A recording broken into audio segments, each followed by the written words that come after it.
Have you ever shared something personal, only to regret it later? What if keeping certain subjects private could protect your peace and power? Welcome to Stoic Wisdom, your go-to channel for mastering the art of living through the principles of Stoicism. In today's video, we're diving into 7 subjects you should always keep private to maintain your inner tranquility and strength.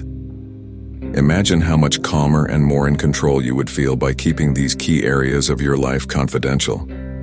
By the end of this video, you'll have a clear understanding of why true Stoics value privacy and how it can positively impact your life.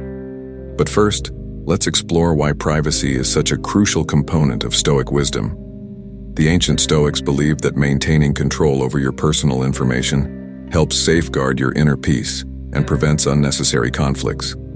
Stay with us as we uncover these 7 essential insights, and don't forget to like, share, and subscribe to our channel, Stoic Wisdom, for more empowering content. Together, let's embark on a journey to protect our peace and enhance our lives through the power of Stoicism. All right, let's dive into the first subject you should keep private. Subject number 1, other people's flaws. We've all been there at a gathering during a casual coffee break, or perhaps in a digital chat group where the conversation shifts subtly from casual banter to discussing someone else's actions, choices, or character. The allure of gossip can be powerful, but what do we truly achieve by indulging in it?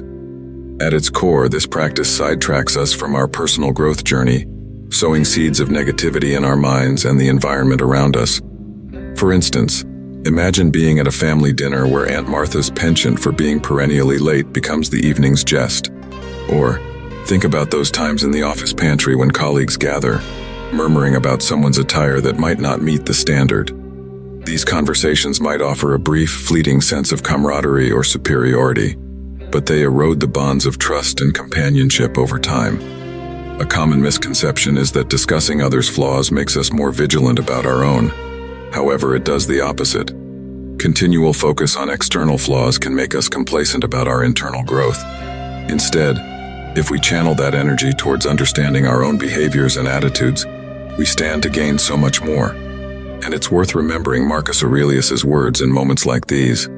Waste no more time arguing about what a good man should be. Be one. Isn't it more enriching to lead by example, demonstrating virtue in our actions and words?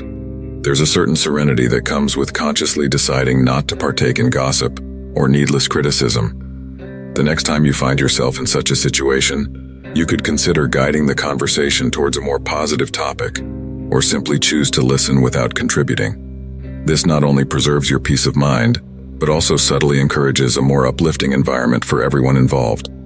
In essence, by refraining from discussing others' flaws, we're not just avoiding negativity, we're making a proactive choice to foster positivity, trust, and growth both within us and in our circles.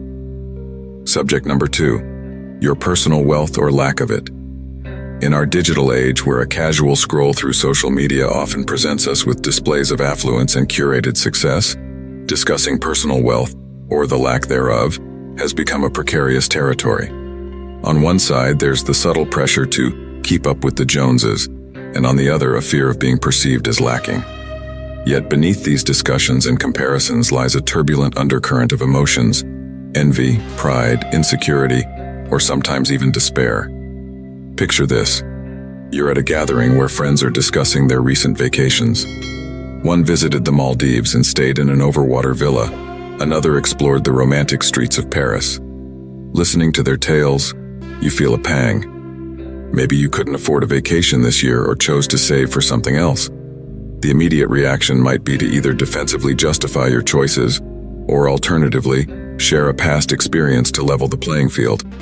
Or take a contrasting scenario. You've recently received a significant raise at work or made a profitable investment. At a dinner with friends, the topic of finances comes up. It might feel tempting to mention your recent gains, not entirely out of arrogance, but perhaps to share your joy. Yet as the words flow, you notice the subtle shifts in body language, a friend's downcast eyes, another's polite yet distant smile. Suddenly, a light-hearted gathering takes on a different hue. Amidst these dynamics, it's invaluable to remember the teachings of Epictetus, who said, "Wealth consists not in having great possessions, but in having few wants." True wealth is not just materialistic affluence, but a state of contentment. It's about understanding and appreciating what we have, rather than yearning for what we don't. Sharing and celebrating success is wonderful, but it's essential to tread with sensitivity and awareness, ensuring we're not inadvertently sowing seeds of inadequacy or discontent in ourselves or others. Conversely, feeling content with our financial status, regardless of societal standards, is an empowering stance. It frees us from the emotional roller coaster of constant comparison. To cultivate a stoic approach to wealth, consider reflecting on your own relationship with money. Does discussing it bring you genuine joy, or does it stem from a place of wanting validation? Recognizing this can guide our conversations towards more authentic and harmonious exchanges. After all, the most meaningful riches lie not in our bank accounts, but in the depth of our relationships, the quality of our character, and the tranquility of our souls. Subject number 3, past grievances. Carrying the weight of past grievances can be likened to hauling a heavy backpack on a long journey. The more you hold on to, the harder your journey becomes. It's a natural human inclination to remember wrongs committed against us, whether they're major betrayals or minor slights. However, constantly discussing or reliving these grievances not only intensifies the burden but also prevents us from fully experiencing the present moment and the potential joys it offers. Imagine a childhood friend, Alice, with whom you've shared countless memories. Yet one summer, due to a misunderstanding, she missed your birthday party, an event you had eagerly anticipated together. Years have passed and you've had numerous happy occasions since then, but every time you both meet, the shadow of that missed party looms large. Instead of celebrating the present friendship and the shared bond, the conversations often circle back to that one grievance, preventing the relationship from blossoming further. As we navigate these feelings, recalling the words of Seneca can offer perspective. The greatest remedy for anger is delay. Instead of impulsively reacting to wrongs and cementing them in our memory, giving ourselves time to process and reflect allows us to approach the situation with a clearer, more balanced mindset. Moreover, with time, many grievances that seemed monumental in the moment often lose their intensity. By continuously discussing past grievances, we inadvertently keep the wound fresh, preventing it from healing. It's not about forgetting or undermining one's feelings, but about consciously choosing not to let past events dictate our present emotions and conversations. It's about recognizing the power and freedom in forgiveness, in letting go. When we release these grievances, we not only unburden our souls, but also open up space for more positive experiences and relationships to flourish. In essence, discussing past grievances can feel momentarily validating, but true growth and peace come from introspection, understanding, and ultimately, releasing them. The past can be a teacher, but it shouldn't be the driver of our present journey. Subject number 4, predicting the future. The human mind, with its incredible imagination and analytical prowess, has always been captivated by the idea of predicting the future. From deciphering patterns in nature to seeking answers in the stars, our ancestors too have tried to unveil what lies ahead. Today, in our age of data and algorithms, that quest continues, albeit in different forms. Yet, while foresight and planning are commendable, obsessively trying to predict every twist and turn can become an exhausting, often anxiety-ridden endeavor. Let's step into the shoes of Maya, a young woman about to graduate from university. The possibilities are vast, but so are the uncertainties. Every dinner conversation with family turns into a speculation fest about job prospects, potential cities to move to, and the nature of the economy in the next 5 years. Friends constantly discuss potential career paths, comparing prospects and probabilities. The result? Maya feels an overwhelming pressure, an anxiety stemming not from the present, but from the myriad unpredictable futures. As these waves of uncertainty and anxiety rise, it's worth pondering on Seneca's observation. We suffer more often in imagination than in reality. While it's practical and even wise to be informed and prepared, constantly discussing and speculating about an uncertain future can magnify imagined challenges, turning them into looming threats. More often than not, many of these predicted scenarios never come to pass, or if they do, they're rarely as daunting as our minds had amplified them to be. What Stoicism teaches us here is the value of embracing the present moment. Instead of getting lost in the maze of what-ifs, it's about grounding ourselves in the what-is. While we can't control every facet of the future, can control our actions and responses in the present. By reducing the time spent on endless speculations, we can redirect our energies towards actionable, meaningful steps that align with our values and goals. While discussing potential futures can be enlightening, it's essential to strike a balance. The true beauty of life lies not in predicting every sunset and sunrise, but in marveling at the hues of the present moment, confident in our ability to adapt and thrive, come what may. Subject number 5. Petty controversies. The magnetic pull of controversy is deeply woven into the fabric of our social interactions. It caters to our innate curiosity and desire for connection, even if it's over topics that, in the grand scheme of things, might seem insignificant. Such controversies might appear harmless at first glance, yet their insidious nature lies in their ability to consume our mental bandwidth and divert our focus from matters of genuine substance. Jenna, an ambitious young writer, knows this all too well. On a bright Sunday morning with a fresh cup of coffee in hand, she settles down to pen a few chapters of her novel. However, a buzzing notification draws her attention to a trending topic on social media, a debate over a celebrity's new hairstyle. She reads a comment, then another, formulates a reply, and soon finds herself descending down a rabbit hole of opinions and counter-opinions. Hours later, the page she intended to fill with her creativity remains blank, her initial enthusiasm a distant memory. Now, extrapolating from Jenna's experience, it's easy to see the broader implications. These minor distractions, if allowed to persist, can accumulate, morphing into significant obstacles in our personal and professional lives. They shift our conversations, dominate our free time, and more worryingly, begin to shape our self-worth and perception based on fleeting, often shallow metrics. The wisdom of Epictetus offers guidance in such scenarios. It's not what happens to you, but how you react to it that matters. This sentiment reminds us that while we cannot always control the influx of controversies in our environment, we hold the reins when it comes to our engagement. By consciously choosing where we direct our attention, we reclaim our mental space, ensuring that it's reserved for endeavors that align with our aspirations and values. But how do we cultivate this discernment? It starts with self-awareness. By regularly evaluating our motivations behind participating in a controversy, we can discern whether it's out of genuine interest or mere habit. It's also beneficial to curate our information sources, ensuring that what we consume aligns with our goals and values.